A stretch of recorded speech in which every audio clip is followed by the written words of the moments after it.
Donald Trump thought he was walking onto a stage built for his redemption arc.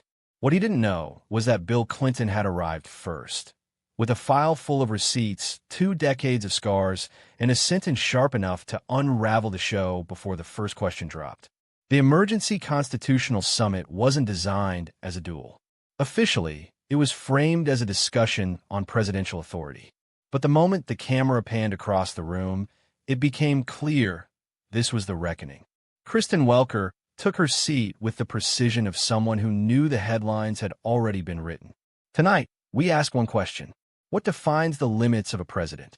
And who enforces them when institutions fall silent? Trump leaned forward, hands clasped like a general at a war table. The institutions fell because they were weak. I did what they couldn't. I led without permission, without apology. Clinton didn't interrupt. He waited. Then came his reply, slow and surgical. You didn't lead through failure. You exploited it. You saw a vacuum and called it destiny. Trump smirked. Says the guy who let Wall Street write the playbook while he played sax on late-night TV. I cleaned up the mess you left behind. Clinton's smile was razor-thin. You didn't clean up. You covered up with flags, with fear, with force. Kristen cut in.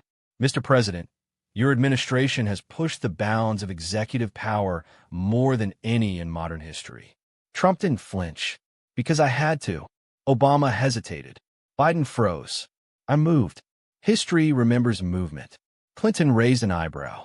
History also remembers who tore the brakes off the system just to prove he could drive. Trump leaned back, arms wide. I enforced the law. Clinton shot back. You enforced the law selectively.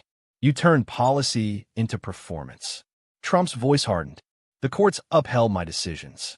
Clinton, calm as a surgeon. Temporarily, until they looked closer.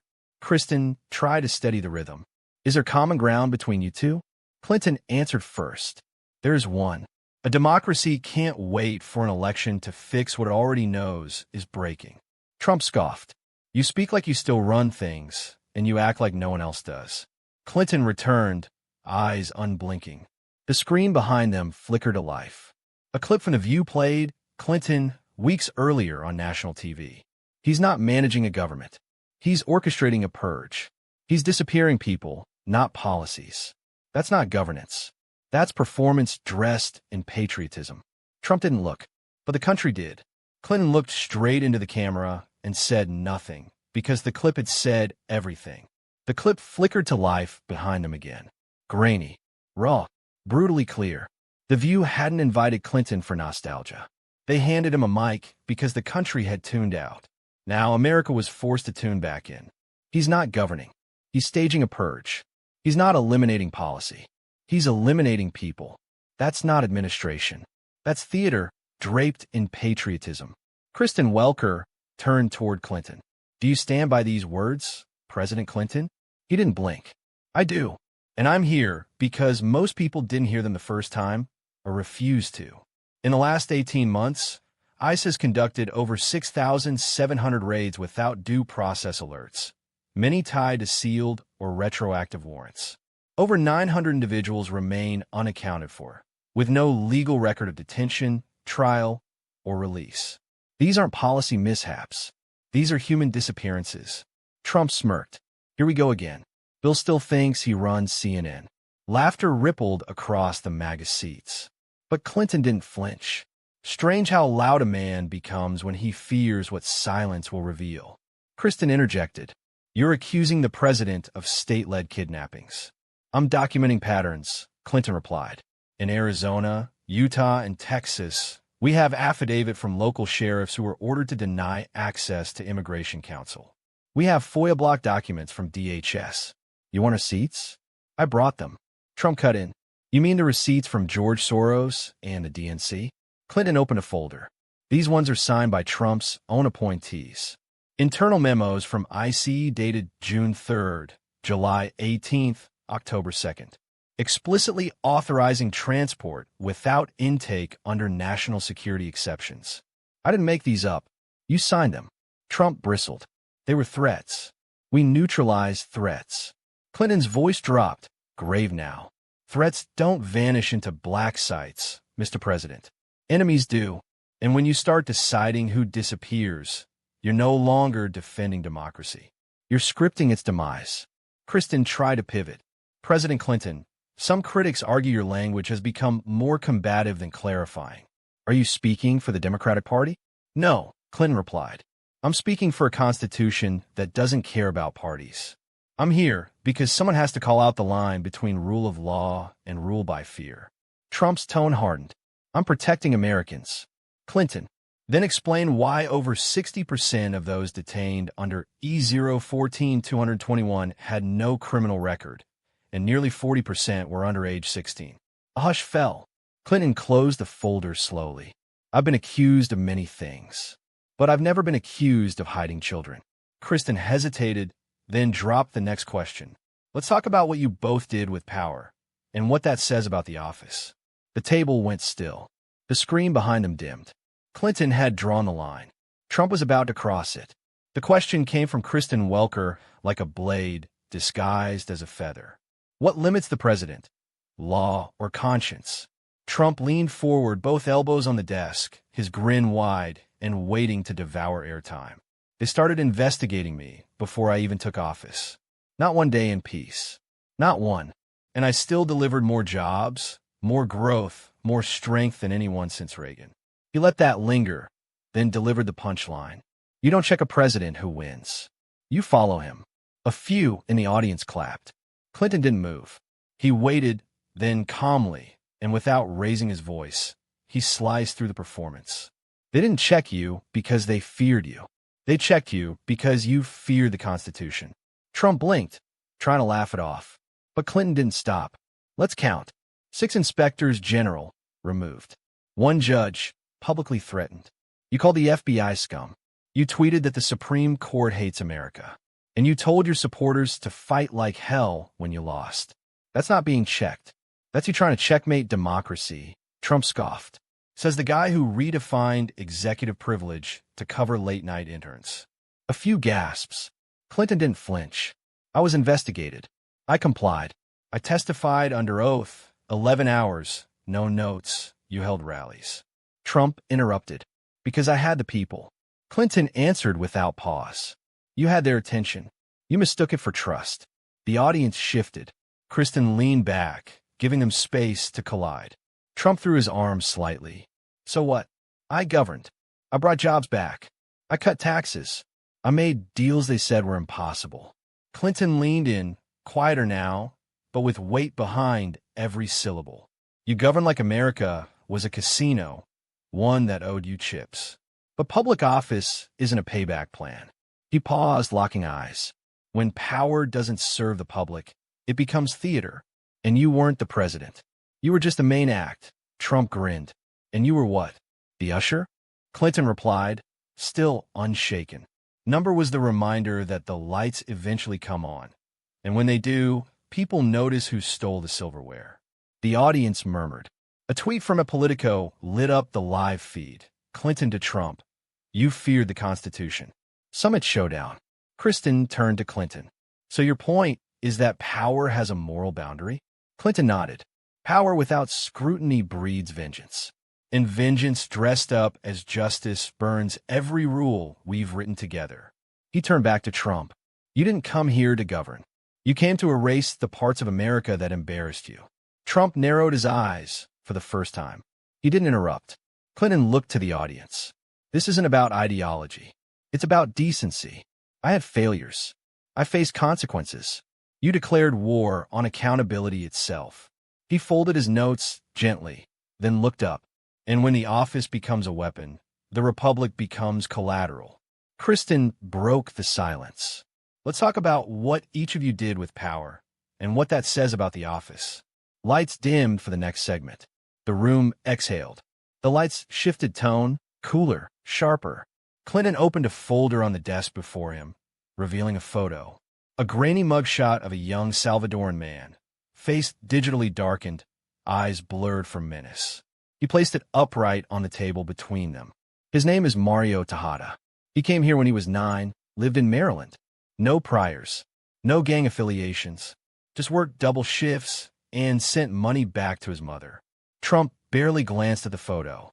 Clinton's tone was clinical. Your State Department reviewed his asylum file in 2019. They concluded he had grounds to stay under the Convention Against Torture. Their DHS overruled them. He was picked up outside a construction site. No warrant. No counsel. Trump leaned back, unmoved. We didn't have time to take risks. We had people dying in cities. We made a call. Clinton didn't blink. You didn't make a call. You made a narrative.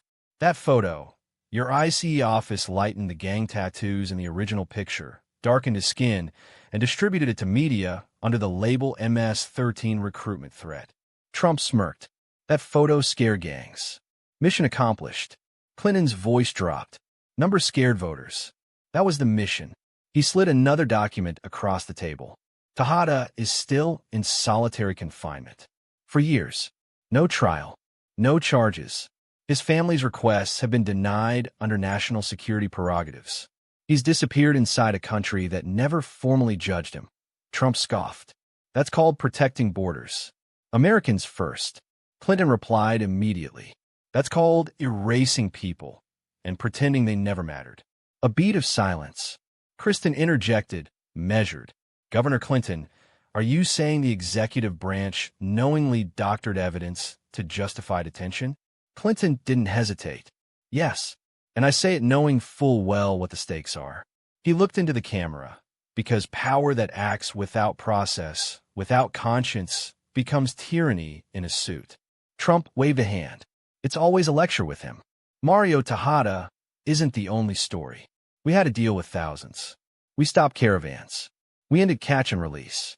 We gave law enforcement their teeth back. Clinton folded his hands. You didn't give law enforcement anything. You gave them confusion, fear, and a mandate to prioritize performance over principle. Trump jabbed a finger. I kept Americans safe. Clinton shook his head. You kept them scared. Different job. Kristen followed. Mr. President, why was Teja never brought to trial if he was a legitimate threat? Trump looked annoyed. Because trials take time. We had intel. We acted. Clinton raised a brow. No, you reacted to polls, to headlines, to Fox segments titled Invasion at the Border. Trump laughed. So, we were supposed to wait until someone got shot? He looked like a gang member. That's all I needed. Clinton's eyes turned cold. Then you just rewrote the presumption of innocence into a marketing strategy. He tapped the photo gently. And now he's a ghost. Not convicted, not acquitted, just buried in a system built to vanish inconvenient faces. A low murmur stirred across the room. Kristen turned to the audience. Is this how modern executive power should work? No one answered. But the question sat in the air like a silent indictment, heavier than any verdict a courtroom could pronounce. The room fell into a momentary hush. Kristen Welker leaned forward, voice measured and cool. What happens when courts can't stop a president? A flash of recognition crossed Clinton's face. His reply came with the ease of someone who had waited too long to say it. Then we no longer have a court. We have a suggestion box. He gestured to the camera. The Supreme Court has ruled before, correctly, on the census, on DACA, on emoluments. But rulings without enforcement are sermons. You ignored them, and the system blinked. Trump tilted his head, smirking. They ruled with me, and the people agreed. Clinton leaned in. They ruled with your shadow. What they upheld wasn't your policy. It was your chaos, wrapped in procedure, shielded by delay. He paused. The real law never got to speak. You buried it in appeals. You buried it in contempt. Trump shrugged, casually confident. That's the game. Delay, deny, distract. We played better. Clinton didn't flinch. You didn't play. You rigged. You made the Department of Justice your campaign office. You made pardon power a barter tool. And you turned the court into a PR agency. Only when it served you. Trump lifted a finger. The court never stopped me. Maybe that means I'm the will of the people. The audience shifted. A few gasps. A camera lens tightened. Clinton's voice dropped, razor sharp. That's the sentence every autocrat rehearses in the mirror. He held the stare a beat longer. Kristen interjected. Governor, are you saying our institutions failed? Clinton nodded once. No, they were failed by those entrusted to defend them. Courts can write decisions, but they can't storm the barricades. They can't arrest a lie in real time. Trump interjected, smug. It didn't need to. The country saw through the noise. That's why I'll be back. Clinton didn't blink. The country saw through the law, not the noise. Because you taught them rules don't matter if you yell louder. Trump folded his arms. They still voted for me. Clinton returned. 47% of the country voted to burn down the House. That's not a mandate. That's arson with polling data. Trump chuckled. And yet I'm still here. Clinton pointed at him. Because no one dared to draw the line. Not your party. Not your court. They waited for someone else to flinch. Kristen followed quickly. What happens if no one ever draws it? Clinton's voice turned low and steady. Then America becomes a house with no exits. Just fire alarms we've taught ourselves to ignore. The studio lights dimmed slightly, not by plan, but it matched the mood. Trump took the opportunity. So you're saying democracy is weak? Clinton corrected. No, I'm saying democracy is patient. But patience isn't shield. It's a timer. Trump grinned. And when the clock runs out, Clinton looked directly into the camera. Then we find out whether this country was ever a republic or just a stage. The silence returned, heavier this time, like the air before thunder. Kristen let it breathe, then looked toward Trump. And you believe the courts will not stand in your way? Trump smiled. They never have. His voice was calm, assured, almost rehearsed. I made the system show its cards. Now I know how to play the deck. Clinton replied coldly. You didn't play the deck. You replaced the dealer. He turned to Kristen. And the game only ends when the players walk away. The camera pans slightly wider, catching the stillness in the room. One side fire, the other ice. And at the center, a republic blinking. The room had not settled before Trump seized the moment. He straightened his tie, stepped closer to the camera, and let the words fall like a prophecy rehearsed in gold leaf. I will return. The people demand it. The court won't stop it. A few in the audience stirred. The way he said return carried both promise and threat. Clinton leaned back, eyes narrowing, not with fear but with history. Returning doesn't mean redeeming. His voice was low, deliberate. You mistake applause for absolution. But noise is not grace. It's just echo. Trump chuckled, brushing it off. You confuse tradition with truth. He motioned broadly toward Clinton. You're the museum tour. I'm the crowd that broke in. Clinton didn't blink. You didn't break in. You slipped through a door left open by those who stopped caring. Trump pressed further. People are ready to act. You're still waiting to think. We had record rallies. Real energy. What did you have? Editorials? Clinton nodded, not disagreeing. We had time, and we wasted it. But at least we didn't weaponize the clock.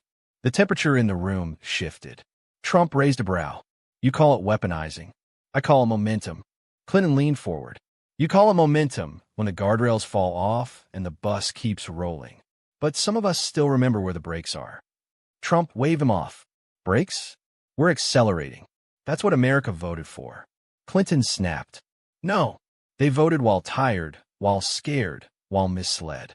You offered the loudest noise in the room and called it a hymn. You turned rage into ritual. Trump smiled, and the crowd sang it back. Clinton's tone sharpened. They always sing until the fire reaches the balcony. That's when they realize it wasn't hallelujah. It was a match. Kristen jumped in, her voice steady but firm. And if this isn't just about elections anymore, then what is it about? There was a pause. Clinton exhaled slowly. It's about consequence. Not just ballots, but boundaries. When a man breaks the law and wears it like a trophy, democracy doesn't argue. It hemorrhages. Trump shrugged. Laws change. People evolve. That's politics. Clinton answered, people evolve. But they don't survive by lowering standards. They survive by raising them, especially when it hurts. Trump leaned in softly now. Pain is part of power. It proves we're alive. Clinton cut in sharply. Pain is supposed to teach, not be taught. The silence returned for a beat. Trump spoke with deliberate calm. You fear I'm coming back because I never really left. I live in the doubt you created, in the cynicism you couldn't kill. Clinton answered, measured. You live in a wound. But this country still has marrow. It still builds, still listens. It doesn't have to follow you to remember who it is.